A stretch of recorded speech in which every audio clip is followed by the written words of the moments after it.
Hey everybody, I've just been editing a video for France versus Scotland, and while I was having a little bit of a break from my edit, huge news from just 18 minutes ago. Romain Ntamack has been ruled out of the 2023 Rugby World Cup due to a torn ACL injury, and that is going to be an absolutely massive blow for France. It's incidents like this one that we talk about that are absolutely essential for depth building. Ntamack is not only going to miss the 2023 Six Nations, the 2024 Six Nations there rather, but he's also going to be missing the 2024 Rugby World Cup. Two huge tournaments, especially the World Cup that's only a few weeks away. France as the host nation are going to have to impress, and it is stuff like this, as I've said, this is why you build depth. But the problem is Mathieu Jalibert, though he's played over 1,000 minutes of Test rugby, he's played extensively with Antoine Dupont and his club-level teammate Maxime Lucu, who's the second choice 9. This is going to be very, very bitterly disappointing for France. Ntamack is one of those kinds of players that is the golden touch. He can do pretty much everything. He sees the things that others can't.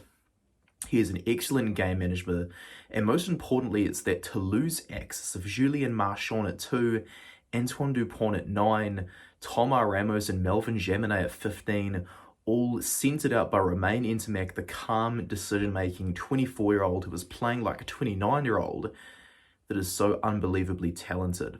I'm just going off the cuff here. I've got a few notes for this video because aside from Ntamack, what do France really have? Ntamack's played 1,585 minutes at 10 under the Fabien Galthié era. He's played 116 minutes at 12 second 5 and also 29 minutes worth of Test rugby at fullback. Beneath him, well, Jalibert is obviously up to Test standards. Mathieu Jalibert would be starting for any other country if he was involved with this setup, unless it was the All Blacks or it was Ireland. He is one heck of a talent, but they do not have a heck of a lot underneath Mathieu Jalibert, who is really just going to have to be the king of that jersey and play the full 80 regularly. Jaminet's place in the World Cup is pretty much guaranteed, Ramos's place is pretty much guaranteed, but Antoine Hastoy, who is the only other 10 in their current squad, has played just 2 tests. It's nothing easy to go from club level rugby, then go straight into Test rugby. They are completely different animals.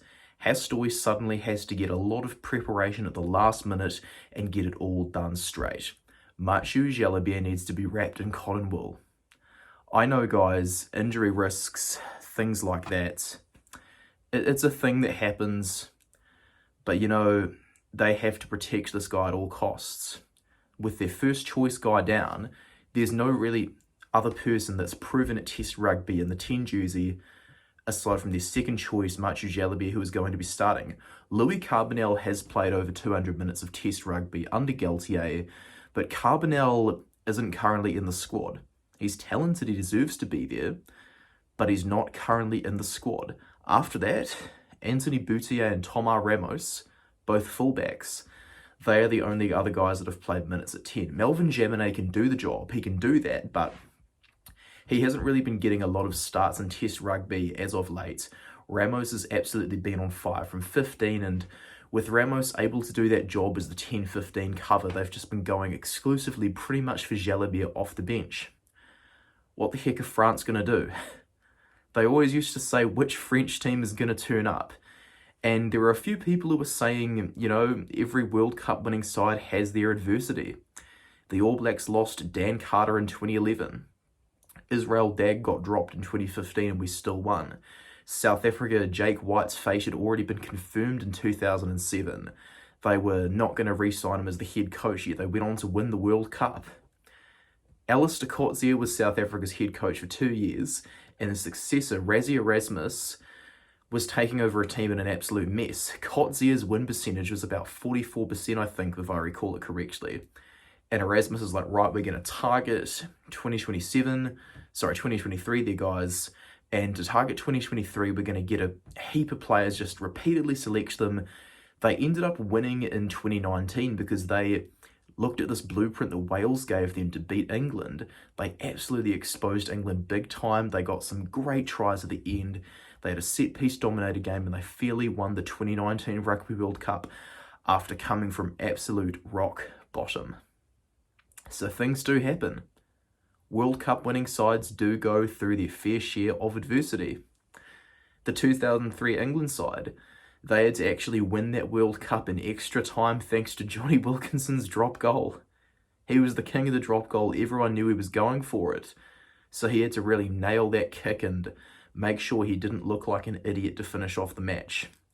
If losing Romain Ntamack is the hardest adversity that this French team has had to go through, they've had it pretty easy. Aside from Weenie Atonio and Gael Fickou, not a lot of those 2015 players are still even playing at all, let alone in Test rugby. Those two are the lone survivors still playing Tests today.